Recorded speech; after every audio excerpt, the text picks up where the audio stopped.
লাখ! বাবা, আমার জন্য এত বড় ঋণের বোঝা কেন তুমি নিতে গেলে? সারা জীবন ধরে তো আমি একটাই স্বপ্ন দেখেছি, তোকে বড় করব। আরে মা, তুই নিজের কোম্পানি খুলবি তো, তুই অনেক লোককে কাজ দিবি। হ্যাঁ, আমি আমি সব করে দেবো, তোর তোর সব স্বপ্ন আমি পূরণ করে দেবো। আমি তোকে সর্বস্ব দিয়ে দেবো।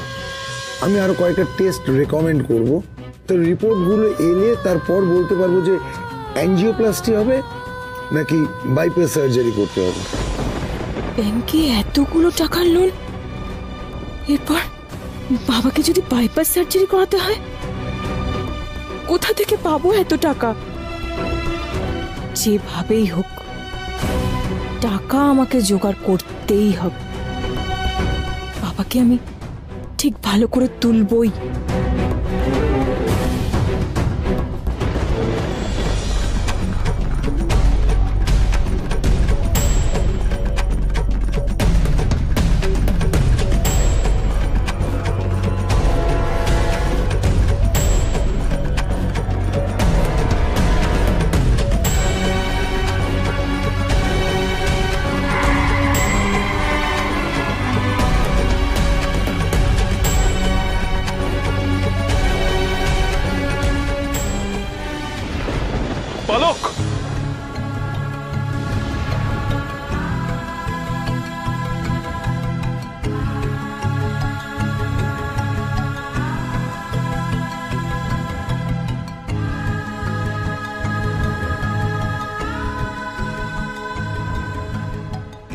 পালক, পালক, পালক, পালক।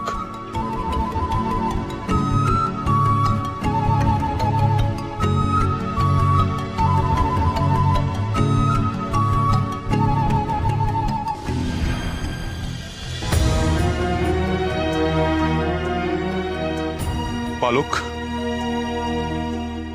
তুমি ঠিক আছো?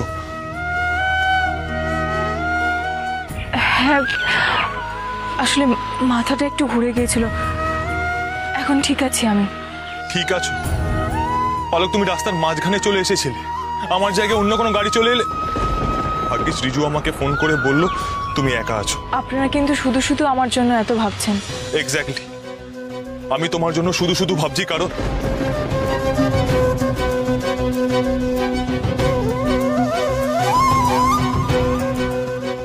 পালক, গাড়িতে ওঠো, তুমি আমার সঙ্গে যাবে। কোথায় যাব? রিজু আমাকে বলেছে তুমি সকাল থেকে কিছু খাওনি, কিছু খেয়ে নেবে। চলো। না না, আমি বাড়ি গিয়ে খাবো, আমার জন্য সবাই অপেক্ষা করছে। পালক, তোমাকে এই মুহূর্তে রাস্তায় ছাড়লে তুমি যেখানে সেখানে মাথা ঘুরে পড়ে যাবে। চলো, ওঠো, চলো। প্লিজ রমিত। বসের সঙ্গে খেতে অসুবিধা হয় মানলাম, কিন্তু বন্ধুর সঙ্গে খেতে অসুবিধাটা কোথায় বলো? চলো। ও, এক মিনিট।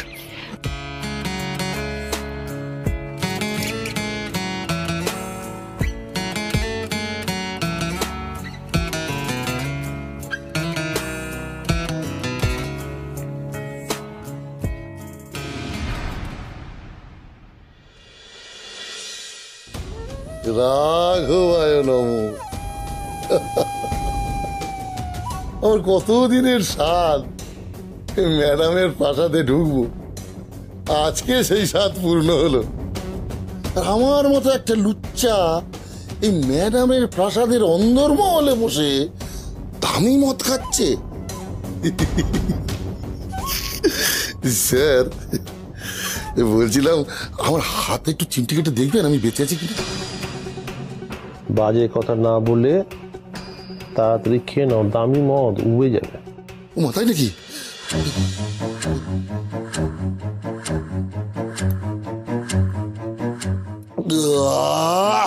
জুড়িয়ে গেল। যদি বাবা দত্তক নেওয়া যেত তাহলে স্যার আপনাকে দত্তক নিয়ে বাবা করে রেখে দিতাম। পরে নিও। হ্যাঁ, পরে নিও। খেলা তো এখন সবে শুরু হলো রাঘব। দময়ন্তী নেই আর তার মানে আমার ভাগ্যের চাকা ঘুরছে। এই যে অফিসে যে নতুন মেয়েটা জয়েন করেছে পালক, ওর বাবার তো আবার হার্ট হড়কেছে। সেই নিয়ে আবার আমার দুই ছেলে ব্যস্ত, খুব ব্যস্ত বাবা গো। আর সেই খবরটা পেয়ে আমার আদরের বোন পূর্ণা একেবারে শোকে মুহ্যমান। কেন স্যার?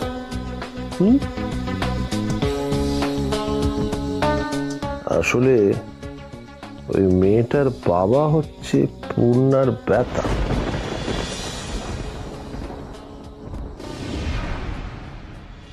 পূরণ এই কথাটা আবার পাঁচ কান করো না।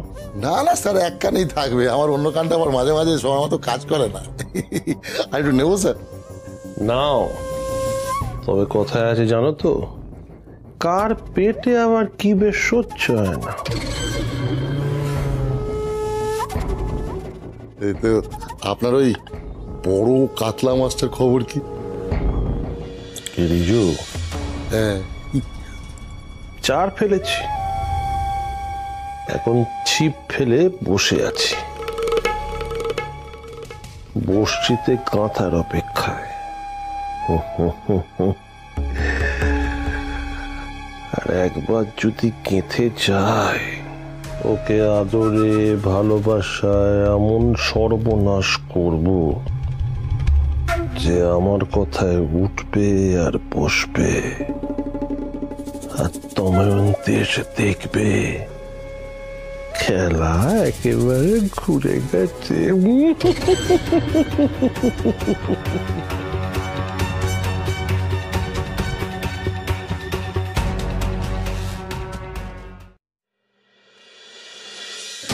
কি আশ্চর্য, পালকের ফোনটা লাগছে না কেন? মম, মম, রিজু, পালক আসেনি? না মানে আর বলো না, সব ঝামেলা না একেবারে মাথার উপর এসে পড়েছে। আর আমাকে আসতে হলো একেবারে বাড়ি হয়ে এখানে। আর পালক? পালক এখানে আসেনি না। কিন্তু আমি তো ভেবেছিলাম পালক বোধহয় এখানে আছে, আর তার জন্যই তো আমি এখানে এলাম। মানেটা কি রিজু? মোম, আমার একটা খুব ইম্পর্টেন্ট কল চলে এসেছিল, আর একটা খুব ইম্পর্টেন্ট কাজের জন্য আমাকে বাড়ি যেতে হয়েছিল। মানে তুমি পালককে একা ফেলে রেখে বাড়ি চলে গেছিলে কেন রিজু? কি কাজ ছিল? ঘুম পেয়েছিল নাকি তোমার খিদে পেয়েছিল? মোম, জাস্ট লিসেন টু মি। আমার খুব ইম্পর্টেন্ট একটা দরকারে বাড়িতে যেতে হয়েছিল। দরকারে? ওয়াও, তোমার কি কোনো রেসপন্সিবিলিটি নেই? এত ইররেসপন্সিবল কেন তুমি রিজু? তুমি জানো না যে পালকের মনের অবস্থাটা কি? কাজ ছিল। কোন কাজটা করো তুমি বাড়িতে? কোন কাজটা করো? তুমি যদি এতই কাজের হতে, তাহলে আঙ্কেল তোমাকে দিন রাত উঠতে বসতে এত কথা শোনাতো না, তাই না? তোমার দাদা রমিত, হ্যাঁ রমিত দা যে সম্মানটা পায়, সে সম্মানটা পাও তুমি? সেটাও তো পাও না।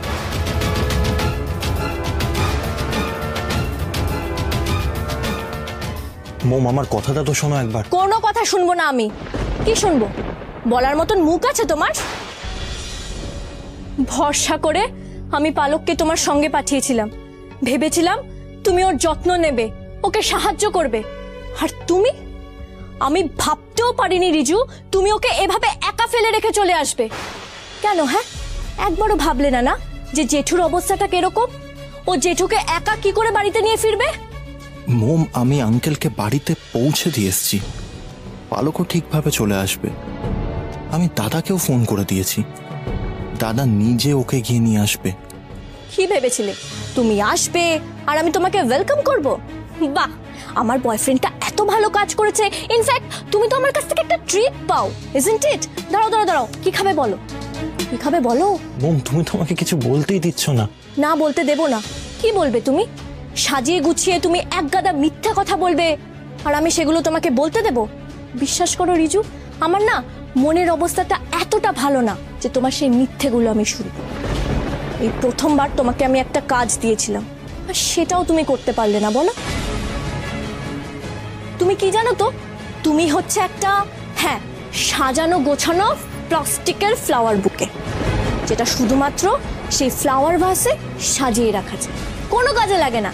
তুমি হচ্ছে সেটা, অকাজের ব্যক্তি।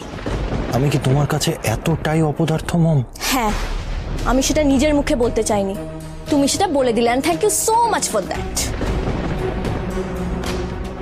এখানটা দাঁড়িয়ে আছো কেন? সারাদিন এত খাটাখাটনি করেছো, যাও যাও যাও, বাড়ি যাও, যাও, একটু রেস্ট নিতে হবে তো, যাও যাও রিজু। তুমি আমাকে চলে যেতে বলছো? এক্স্যাক্টলি, আমি তোমায় চলে যেতে বলছি।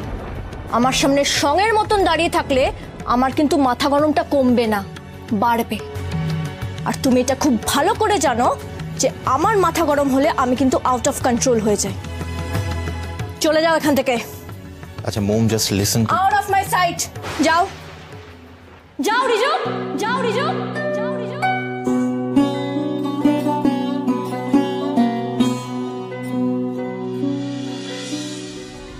Idiot একটা। পালকটার ফোন লাগছে না।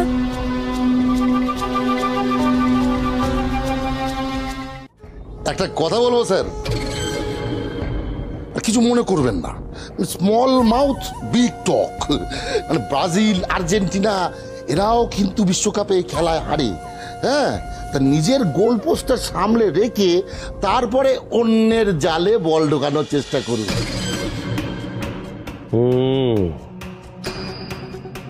ওই জন্যই তো নতুন প্লেয়ার নামাচ্ছি। আমি পেলেও নই বা মারাদোনাও নই যে একা দলকে ম্যাচ জেতাবো। এটা টিম ওয়ার্ক, পুরো দল একসাথে মিলে জেতার জন্য খেলবে।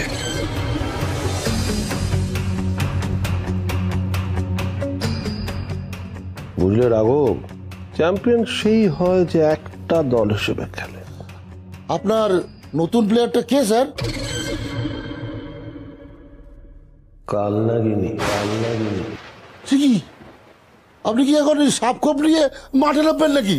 রাঘব, আমি নিজের স্বার্থ সিদ্ধির জন্য ব্যাংকে সাপ দিয়ে খাওয়াতে পারি, আবার সাপটাকে নিউল দিয়ে মারতেও পারি। কালনাগিনী যেমন লক্ষিন্দারের ঘরে ঢুকে একেবারে ছাড়খাড় করে দিয়েছিল, ঠিক তেমনই আমার কালনাগিনী পূর্ণা আর দময়ন্তীর ল্যাপটপে ঢুকে ওদের মেল আইডি হ্যাক করে সমস্ত ইনফরমেশন রিগার্ডিং কোম্পানি আমাকে দেবে, আর আমি টুকুস টুকুস করে ওদের ছবল মারব। কোম্পানির মালিকানা কার নামে আছে এটা জেনে গেলেই আমার পরের প্ল্যান রেডি। এবার ঘর আর অফিস দুদিক থেকেই আক্রমণ শানাবো আমি।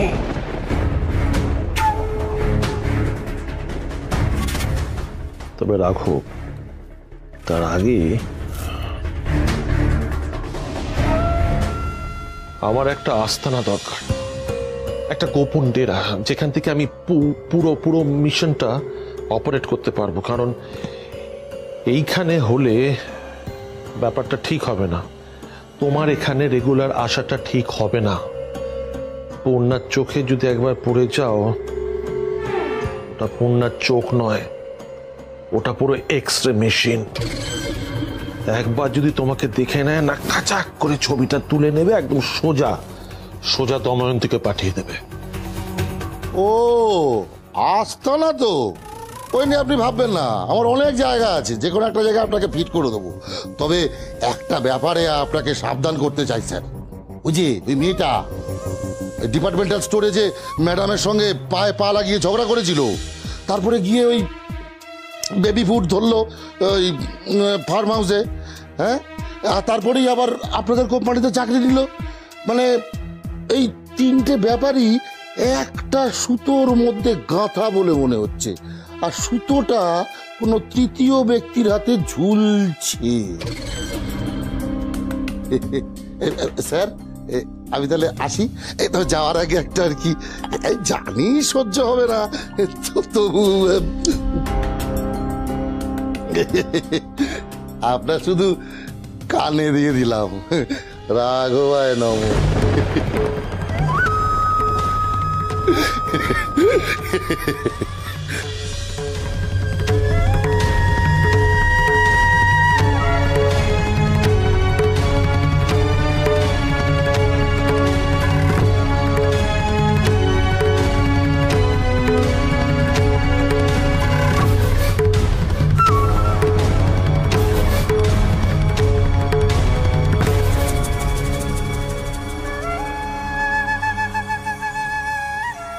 ডিপার্টমেন্টাল স্টোরে যে ম্যাডামের সঙ্গে পায়ে পা লাগিয়ে ঝগড়া করেছিল, তারপরে গিয়ে ওই বেবি ফুড ধরলো ওই ফার্ম হাউসে, আর তারপরেই আবার আপনাদের কোম্পানিতে চাকরি দিল।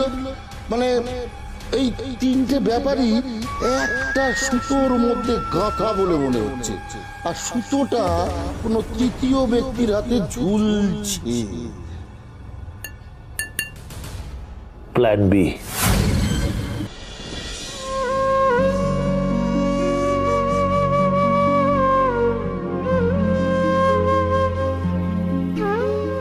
হ্যাঁ রিজু, কিরে? হ্যাঁ, তুই কোথায় গিয়েছিলিস? আমার চিন্তায় আমি টেনশনে পড়ে গেছি তো।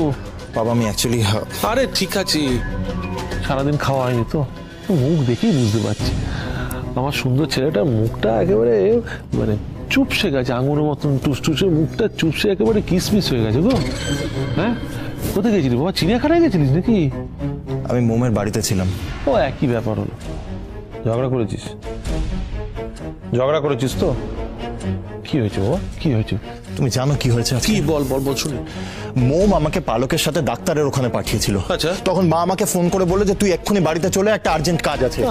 আর পালককে ওখানে একা ফেলে আসার জন্য মোম আমাকে যা নয় তাই বললো। আচ্ছা ঠিক আছে। আচ্ছা বাবা তুমি আমাকে বলো তো আমার দোষটা কত? তোর কোনো দোষ নেই, তোর একটাই দোষ, তুই দুজনের মাঝখানে পড়ে না পাটি চাপটা হয়ে যাচ্ছিস। মাথা গরম করিস না, আমি আছি তো। না আসলে কি জানিস, মোম আজকে তোর সঙ্গে যেটা করছে না, সেটা তোর মা আমার সঙ্গে সারা জীবন ধরে করে যাচ্ছে, এখনো করছে। তবে আমি তোকে কিচ্ছু হতে দেবো না, তোকে আগলে রাখবো, আমার বুক দিয়ে আগলে রাখবো তোকে। মিলিয়ে নিস, কাউকে ছুঁতে দেব না তোকে, সবার কাছ থেকে দূরে সরিয়ে নিয়ে যাবো আমি তোকে। ওরে তুই যে আমার পরশ পাথর রে, ঠেকালেই সোনা।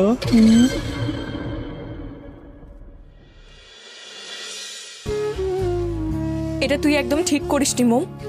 তুই বলছিস ডিজার্ভ করার কথা? রিজু তোর থেকে অনেক ভালো ব্যবহার ডিজার্ভ করে। এই শোন, তুই একদম ওকে বাঁচানোর চেষ্টা করবি না। ও যেটা করেছে সেটা অন্যায় করেছে। ওকে আগে তো কখনো কাজ করতে দেখিনি, আর আজ ওর এত ইম্পর্টেন্ট কাজ পড়ে গেল যে ও তোকে ফেলে রেখে নিজের বাড়িতে দৌড়ালো। মোম, ওর যদি এত ইম্পর্টেন্ট কাজ ছিল তাহলে আমাকে আগেই বলতে পারতো, ওর জায়গায় আমি চলে যেতাম তোর সাথে। তোর প্রবলেমটা কি জানিস? তুই নিজে একাই বলে যাবি, অন্য কারোর কথা শুনবি না। ওখানে যেটা রিজুর সাথে করেছিস, এখন সেটা আমার সাথে করছিস। কিন্তু পালক তুই আমার কথা শোন একবার। শোন, ও এলেই ওকে আগে এটা বলবো সেটা বলবো, সেটা আগে থেকে ঠিক করে রাখবি না। কখনো সামনের মানুষটার কথাটা একটু শুনবি। আর তোকে কে বলেছে রিজুর সেন্স নেই, দায়িত্ব জ্ঞানহীন ছেলে? বাবার ইকো টেস্ট হয়ে যাওয়ার পর বাবাকে বাড়িতে পৌঁছে দিয়ে রিজু আবার আমার কাছে ফিরে এসেছিল, সারাক্ষণ আমার সাথে ছিল, যাতে আমার একটুও অসুবিধা না হয়। আর তুই ওকে বলছিস দায়িত্ব জ্ঞানহীন ছেলে? দময়ন্তী ম্যাম ওকে ফোন করেছিল কোনো একটা পেপারসে সাইন করার জন্য, আর ওর যাওয়াটা খুব দরকার ছিল। ও যেতে চায়নি, আমি ওকে জোর করে পাঠিয়েছি। কিন্তু আর তুই জানিস ও থাকতে পারবে না বলে ও রমিতকে ফোন করেছিল, তাই রমিত এসেছিল। না জেনে শুনে এমন একটা কাণ্ড করিস না তুই, আমার নিজেকে এর জন্য দায়ী মনে হচ্ছে। তুই নিজেকে কেন দায়ী করছিস পালক?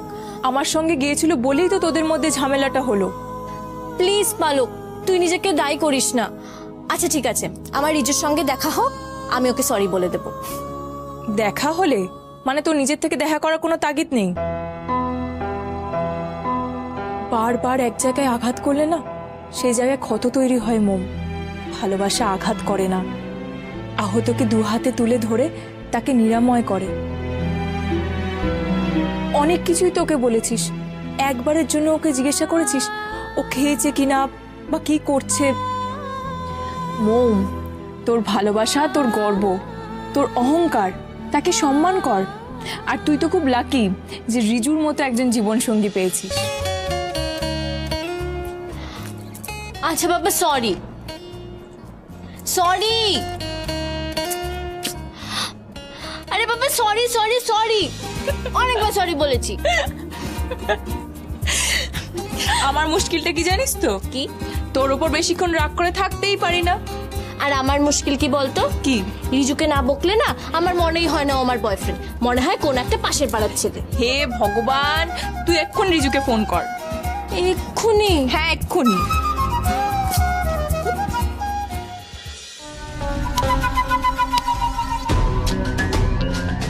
তোর আর মোমের মধ্যে ঝামেলাতে তোদের প্রেমের মোমবাতি নিবু নিবু হয়ে যাচ্ছে। এর জন্য দায়ী কে জানিস?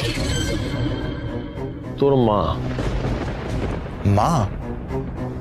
মা কেন দায়ী হবে? এই রে, এই ছেলেটাকে দেখছি একেবারে রামায়ণ মহাভারত থেকে নিয়ে শুরু করতে হবে গো। সবকিছুর মূলত ওই মাই দায়ী। বাবা যাক, আমি খুব সহজ ভাবে ব্যাখ্যা করে দিই তোকে। এই ধর, এই ঘরের আলোটা নিভে গেল, তুই কি দেখতে যাবি? ফিউজ দেখতে যাবি। ফিউজ ঠিক তো লাইট ঠিক, একই ব্যাপার। ওই ছেলের গলা জড়িয়ে ছবি দিলেই মা হওয়া যায় না রে। ধীরে ছেলের গলা জড়িয়ে ছবি দিয়ে দিলে আমি মা। আরে বাবা, তার জন্য না ছেলের ইমোশন বুঝতে হয়, সেন্টিমেন্ট বুঝতে হয়, তাহলেই ছেলের প্রমোশন হয়। নালে ওই 30 বছর বয়সও না 4 বছরের ছেলের মতন মায়ের আঁচল ধরে ঘুরবে। আমি যদি অবশ্য তোর মায়ের জায়গায় থাকতাম এটা হতে দিতে পারতাম না বাবা, অ্যাকচুয়ালি মা হয়তো অত ভেবেচিন্তে কিছু করেনি, সিরিয়াসলি হয়তো কিছু দরকার ছিল। এটাই তো আমি এতক্ষণ ধরে তোকে বলার চেষ্টা করছি বাবা। তোর মা কোনো কাজই ভেবে চিন্তে করে না রে, শুধু নিজের দরকারের কথাটাই ভাবে। নিজের কাজ হয়ে গেল, ব্যাস, তোমাকে আর দরকার নেই। শোন, বাবা হবি তো একদিন, তখন বুঝবি সন্তান হলো শরীরের হার্ট, লাং, কিডনি, ওদের সবসময় যত্নে রাখতে হবে, সবসময়, না হলে শরীর বিগড়ে যাবে। যাকে এত কিছু ভেবে লাভ নেই, জুতোর সোল খুলে গেছে, তখন হাফ সোল মারতে হবে। মানে তোমার সোল খুলে হাতে চলে এসছে, এখন সেটাকে যথাস্থানে বসাতে হবে। টেনশন করিস না, এরকম অপারেশন আমি অনেক করে নিয়েছি, দরকার পড়লে আমি মোমের সঙ্গে ফোনে কথা বলে নেব। বাবা, তুমি মোমের সঙ্গে কথা বলবে? হ্যাঁ বলবো। সবসময় কি তোর মাই ঝামেলা মেটাবে? বাবাটাকে এখনো চিনি না রে, এখন থেকে তো সব ঝামেলা তোরই বাবা মেটাবে। বাবার জায়গা সবার উপরে। পুরাণে মায়েদের সম্পর্কে কি বলেছে? জননী জন্মভূমিষ্য স্বর্গাদপি গরীয়সী, মোট 4খানা শব্দ। আর বাবাদের সম্পর্কে কি বলেছে আমি বলছি, তুই গুণ। পিতরি প্রীতিমা পণ্যে প্রিয়ন্তে সর্বদেবতা। কটা হলো? 13টা। ও লাভলি।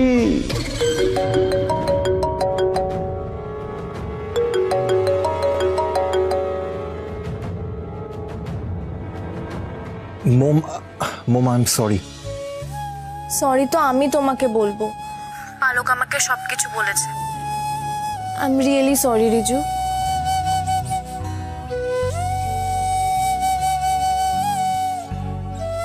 বাবা আমি একটু মোমের সাথে ঘরে গিয়ে কথা বলছি। হ্যাঁ এই বয়সেই তো প্রিভিয়াসই দরকার। যাও বাবা, যা যা যা। হ্যাঁ হ্যালো।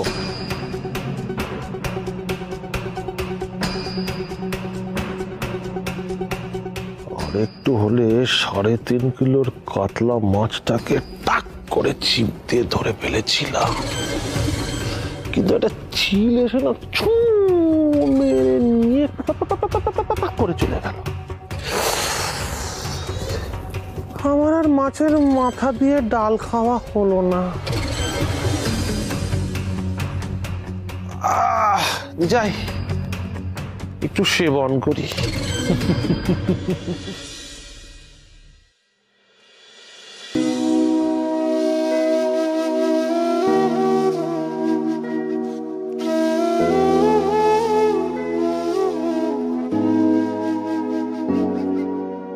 আমাকে ছাড়ো না, আমি সুস্থ আছি। পালক, পালক এসে গেছে, আমাকে বলবে তো আর। হ্যাঁ বাবা। পালক, এসে গেছিস? তুমি আবার উঠে এলে কেন? আরে দেখ না, শুনেছে তুই অনেকক্ষণ আগে ফিরেছিস, তোর সাথে কথা বলার জন্য ব্যস্ত হয়ে পড়লো। তুমি একদম চিন্তা করো না বাবা, ডাক্তার তোমার রিপোর্ট দেখেছেন, সেরকম ভয়ের কিচ্ছু নেই, তুমি তাড়াতাড়ি ভালো হয়ে যাবে। আমি তো জানি রিপোর্টে কিচ্ছু পাবে না। আরে কিছু হলে তবে তো পাবে। আমি তো তোর মাকে বলছিলাম, দেখো ও ডাক্তারি রিপোর্টে কিচ্ছু পাওয়া যাবে না। আমি বলেছি। দেখুন, দুটো আর্টারিতে ব্লকেজ আছে আর তৃতীয়টা ন্যারো হয়ে গেছে। এরে পালক, ডাক্তার এই কথাগুলোই বলেছে তো? হ্যাঁ। আরে আমার কিছু হলে আমি জানবো না? এই রিপোর্ট গুলো কোথায় দেখি, রিপোর্টে কি লিখেছে? রিপোর্ট গুলো দেখে। রিপোর্ট গুলো নিয়ে কি করবে? আরে আমি দেখ, সব ঠিক আছে তো? হ্যাঁ বাবা, সব ঠিক আছে। তাহলে দে, আমি দেখি একবার। আরে ছাড়ো না। আহা, ও যখন বলছে তখন তুমি একটু শান্ত হয়ে বসো তো। আমি বসো। শান্তই আছি। আমি আবার অশান্ত হব? এইসব ক্ষেত্রে ব্যাপারটা বাইরে থেকে বোঝা যায় না, মনে হয় এভরিথিং ইজ ওকে, বাট ভেতরে ভেতরে অসুখটা থাবা বসাতে শুরু করে। আর ওনার ক্ষেত্রে থাবাটা একটু বেশি বসিয়েছে। আরে পালক, কি ভাবছিস? আরে রিপোর্টে ভয়ের কিচ্ছু নেই, আমি জানি। বাবা, হ্যাঁ? এবার থেকে তুমি কিন্তু সব চিন্তা বন্ধ করে দাও। বেশ। যখন আমি ছোট ছিলাম তখন আমাকে কিছু ভাবতে দিতে না, এখন আমি বড় হয়ে গেছি, চাকরি করছি, এবার থেকে আমি ভাববো, আর তুমি শুধু বসে বসে রেস্ট নেবে। দেখেছো আমাদের মেয়ে কেমন বড় হয়ে গেছে, আমাদের দায়িত্ব নিতে চাইছে। মেয়ে যখন বড় হয়ে যায় তখন কিন্তু সে বাবার কাছে মেয়ে নয়, মা। জানি তো, সেই জন্যই তো তোকে আমি সবসময় মা বলে ডাকি। তুই না একদম আমার মায়ের মতো দেখতে হয়েছিস। হ্যাঁ রে, মাও ঠিক এইভাবে কথা বলতো। তুই যখন হলি তখন সবাই বলেছিল আমার মা ফিরে এসেছে। তুই আমার সত্যিকারের মা রে, সত্যিকারের মা তুই। বাবা, আমি এবার থেকে কিন্তু সেই মায়ের দায়িত্ব পালন করব। বেশ। মায়েরা যেরকম ভালোবাসে তেমন কিন্তু শাসনও করে। দাঁড়াও 1 মিনিট। এটা কি? এই ডায়েট চার্টটা ভালো করে পড়ো, যেমন যেমন লেখা আছে তেমন তেমন খেতে হবে কিন্তু তোমাকে। আর তেল জাতীয় খাবার একদম বাদ। আর কিছু এক্সারসাইজ আছে, সেগুলো আমি তোমায় দেখিয়ে দেবো। এগুলো কিভাবে খাবো রে? সব তো সেদ্ধ খাবার। আর আমি তো বাঙালি, বাঙালি একটু ভাজাভুজি খাবে না? দেখো দেখো, আরে আমরা বাঙালি, একটু তেলে ঝোলে একটু ভালো করে ফ্রাই করে। না বাবা, তোমার কিন্তু খাওয়া দাওয়ায় করার রেস্ট্রিকশন আছে। কটা দিন তুমি একটু সেদ্ধ খেতে পারবে না? তুই কিছু চিন্তা করিস না তো পালক, আমি তো রান্না করব, আমি সব নিয়ম মেনে চলবো। বাবা, তোমার তো আমাকে নিয়ে অনেক স্বপ্ন। আমি অনেক বড় হব, নিজের কোম্পানি করব, অনেক মানুষকে চাকরি দেব। আমার স্বপ্ন পূরণ করার জন্য তো তোমাকে ভালো থাকতে হবে, বলো? না হলে আমি স্বপ্ন পূরণ করার পর কাকে দেখাবো? এই ঠিক বলেছিস মা, কাকে দেখাবে স্বপ্ন পূরণ করার পরে? বেশ, আজ থেকে তুই যা বলবি আমি সব শুনবো, তোর সব কথা আমি শুনবো।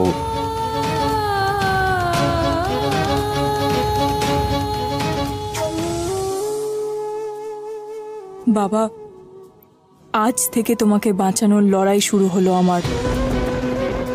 জানি না, সত্যিই জানি না জিততে পারবো কিনা, কিন্তু শেষ পর্যন্ত লড়বো। তোমার ট্রিটমেন্টে কোনো গাফিলতি করব না আমি। গোপাল, এই লড়াইয়ে সব সময় তুমি আমার পাশে থেকো, আমার পাশে থেকো তুমি।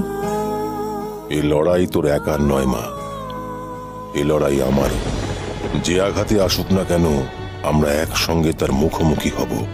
তোর স্বপ্ন আমি পূরণ করবই।